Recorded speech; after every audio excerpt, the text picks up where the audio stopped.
Welcome to the annual board meeting, where we will reveal the truth of the office.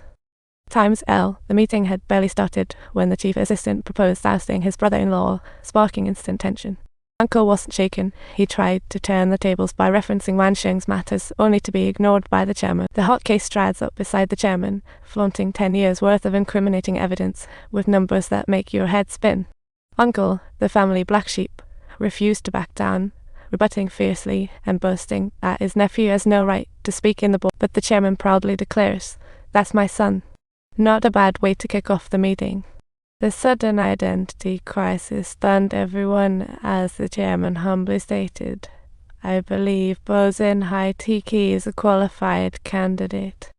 The final decision lies with you all, though Uncle is still a sore loser."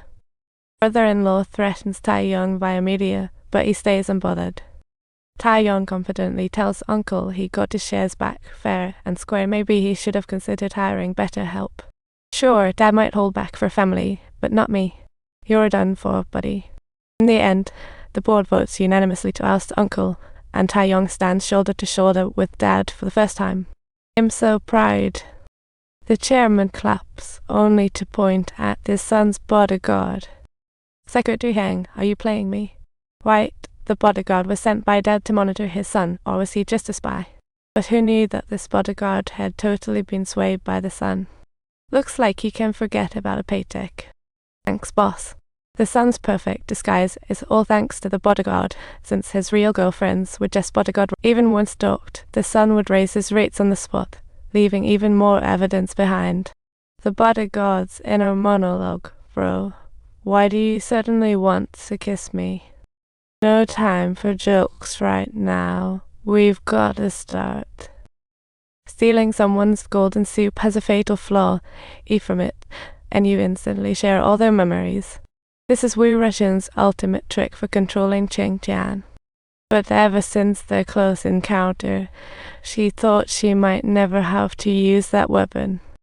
Russian's company isn't even on the Fortune 500. Trying to climb the money tree only brings in gossip. Thus, her stepmother is always on her case, mocking them for not being a match, definitely not the right door to come through. Russian felt angry yet helpless, but she wasn't about to give up easily. Subtitles.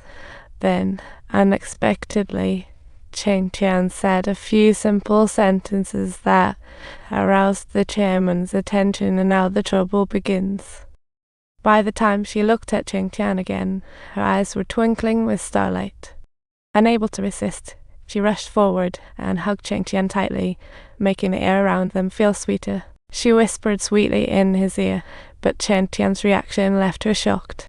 Cheng Tian actually pushed her away, clearly oblivious to the true meaning of a business relationship.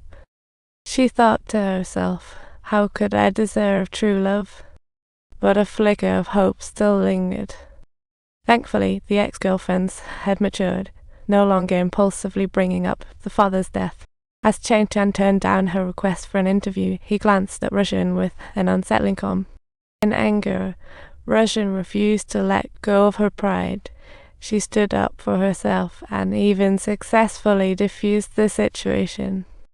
It was her first laugh in the entire story, maybe even the last one. But just then, she found out Cheng Tian indeed agreed to the ex-interview, and her smile vanished again. She was almost going crazy, trying to find a way to prevent Cheng Tian from rekindling things with his ex. But he said, "You must know your enemy to defend against them." What a frustration. Furious, she gave him a warning. "I hold the golden key. Don't you regret it later." But Cheng Tian was completely unaware of the fatal flaw in the golden pool, so her words simply passed right by his ears. He even invited his ex to their old haunt for dinner, and the interview place turned out to be at home. Subtitles. The wife storms angrily into her husband's office, completely disregarding the ongoing critical meeting. She tells everyone to get out in a hurry, but dear hubby didn't want to air family dirty laundry. The wife bluntly tells him to shut up and threatens to divorce and take half of everything if Uncle is reinstated. The bodyguard quickly gathers his things, noticing Hubby's reputation has hit rock bottom. To husband's shock, he remained unfazed and laid out the truth of the day. "Have you ever loved from afar?" That was a bombshell. The wife was momentarily stunned, discovering this hidden secret while exposing their ugly plot. It turns out this family vote was the betrayal they thought would never be discovered. Meanwhile, Cheng Tian, thinking he was clever, stole Hue and Tai Young's father with the golden spoon and gained Dad's trust at the board meeting.